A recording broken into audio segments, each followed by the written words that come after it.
Awe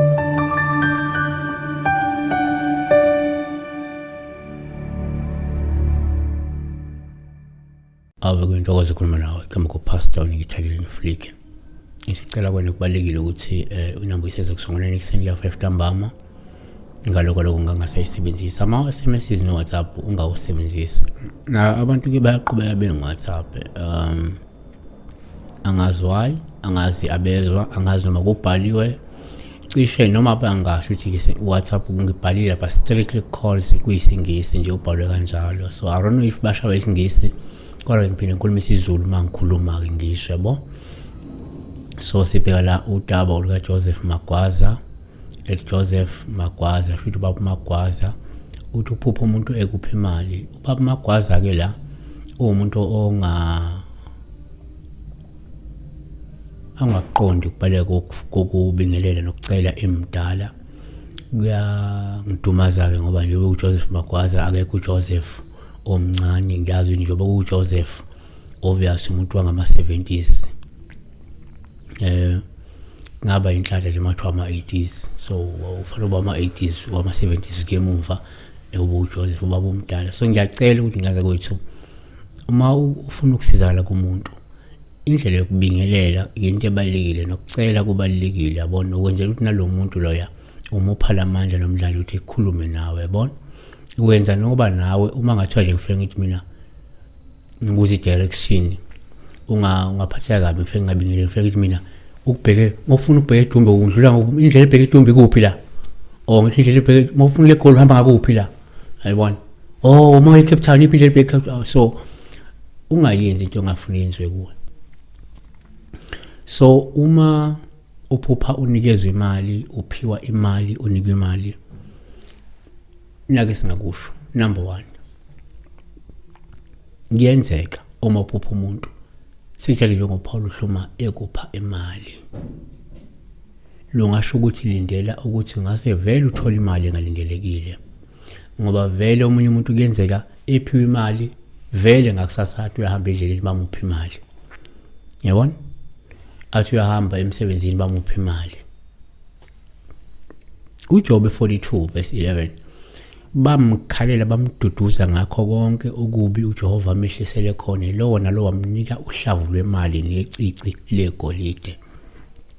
2 ngokujwayelekile uma uphupha umuntu sikutshela nje ngoPaul Hluma ekupha imali olusho ukuthi lindela inhlanhla nokubusiswa ngamandla ukufeza izifiso nokuphothula inhlelo zakho nempumelelo.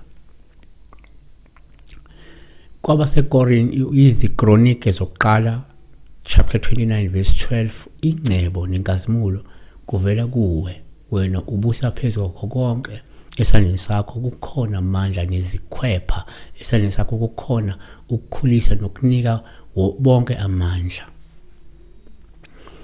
Number 3 futhi ke uma uphupha umuntu siyasithi nje ngoPaul Hluma ekupha imali lungabuye lukhomba ukuthi kungenzeka unikwa ithuba elihle futhi elikhulu elingase liguqule isimo sakho ngokaMathewu 25:29 ngokuba yilowo nalowo onakho yakuphiwa avame.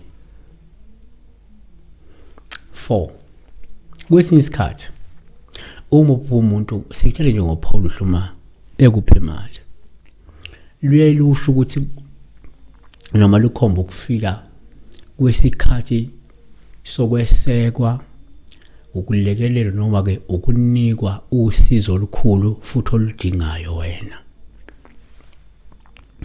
Ngoba seGalatia 6:6 kepha ke yena ofundiswa izwi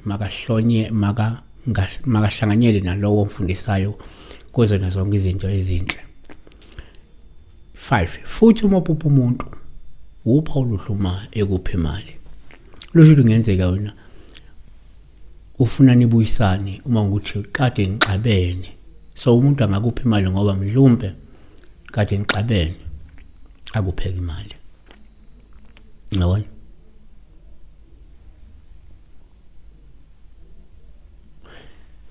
ngokaMathewu 5:24 Shiya lapho umnikelo wakho phambi kwe-altar uhambe koqala ubuyisane nomfowenu and ubuze unikele umnikelo wakho.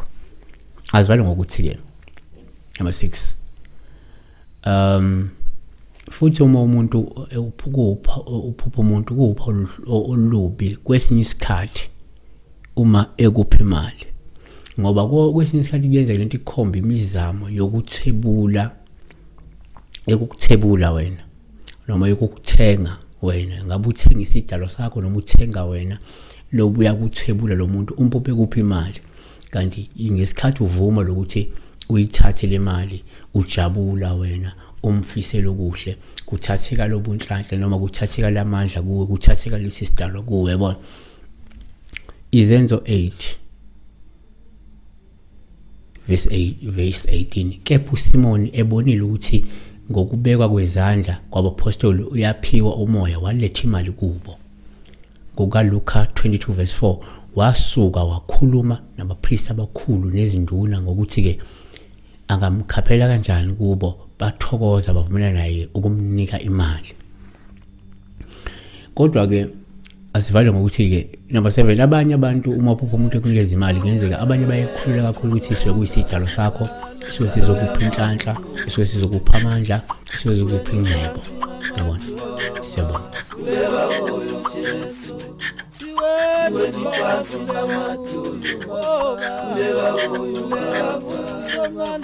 Siweni